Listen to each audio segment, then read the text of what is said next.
ont dû d'arrêter leurs travaux. Ça coûte très cher pour eux, mais ça coûte cher à cause qu'ils n'ont pas respecté le cadre légal de notre pays, qui favorise de ce côté-là un peu aux autochtones. Mais d'autres pays n'ont pas les cours suprêmes ou les structures politiques n'ont pas ce pouvoir, ni la volonté non plus, d'aller contre les intérêts d'une compagnie pour favoriser la situation sociale, des droits de la population. Donc, le gouvernement du Canada est au courant de tout ça, mais ils vont toujours promouvoir les intérêts des compagnies minières. Ils disent que ces compagnies vont, si le gouvernement donne du financement pour ces compagnies, ça va promouvoir le développement du pays. Mais si on voit les données, on voit que c'est pas vrai ça. Il y a des cas où les compagnies minières laissent très peu dans le pays et moins dans la communauté. Et finalement, une partie importante de l'argent revient ici au Canada. Et finalement, ça favorise très peu les pays. Et ça, c'est aussi relié au fait que plusieurs pays demandent très peu de taxes, de royalties aux compagnies. Mais ça, c'est aussi une chose qui ont imposé les compagnies minières ou même le gouvernement du Canada qui a fait du lobby pour favoriser les opérations des compagnies minières. Donc, de ma perspective, qui m'intéresse au sujet des peuples autochtones, des territoires autochtones et de la situation de l'extraction des ressources naturelles, je considère que c'est une politique qui va contre les intérêts du pays en développement et des communautés locales et en plus des communautés autochtones. Est-ce que vous êtes en train de dire que le gouvernement canadien, tout ce qu'ils font, c'est plus dans leur propre avantage que dans l'avantage des autochtones? Ben oui. Le gouvernement, la politique du gouvernement, Harper favorise bon, pas juste les compagnies minières, mais favorise les opérations des compagnies canadiennes, même s'il y a des situations de violation des droits de la personne graves, qui droits de la personne. Et tout ça, le gouvernement est au courant.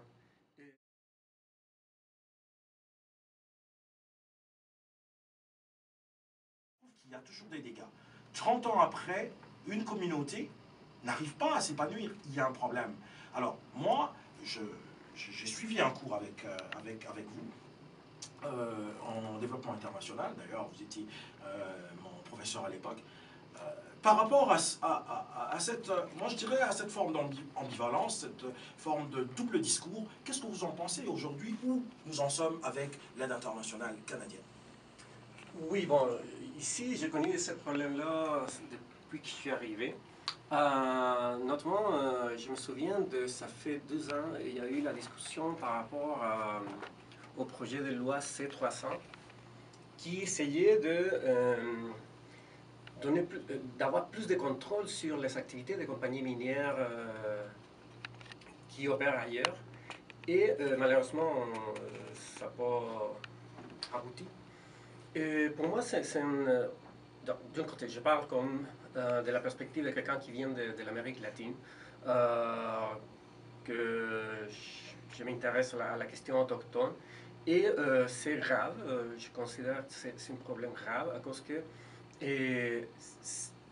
plusieurs compagnies minières canadiennes, la plupart des compagnies minières du monde sont du Canada, et parmi elles, il y a une partie importante des compagnies qui ont été accusées de violations des droits de la personne graves, extrêmement graves. Des leaders autochtones qui ont été tués, des membres des communautés qui ont été tués en raison de s'opposer aux activités minières, et en plus d'autres problèmes environnementaux, etc. Plus, il y a aussi la vision que ces compagnies minières, comme souvent il s'agit de pays qui n'ont pas de structure politique stable ou forte, ces compagnies vont imposer leur volonté, leur intérêt. Droit à la parole. Une émission conçue pour la libre expression des gens d'ici et d'ailleurs. Tous les samedis, de 19h à 20h, sur les ondes de réelradio.fm. Faites entendre votre voix.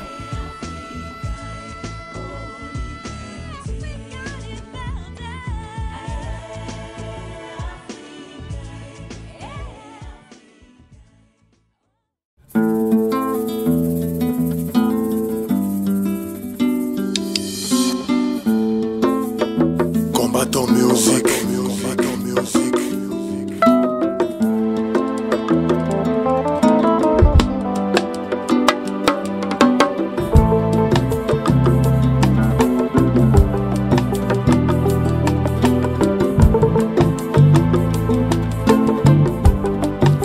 Tosengi bino mingi te, tosengi bino mingi te, tosengi bino kaka courant, mai ya komela, ndako ya kolala, kelasi ya bana, pona lobi pe tokoma pe bato, tokoma pe lokola bino.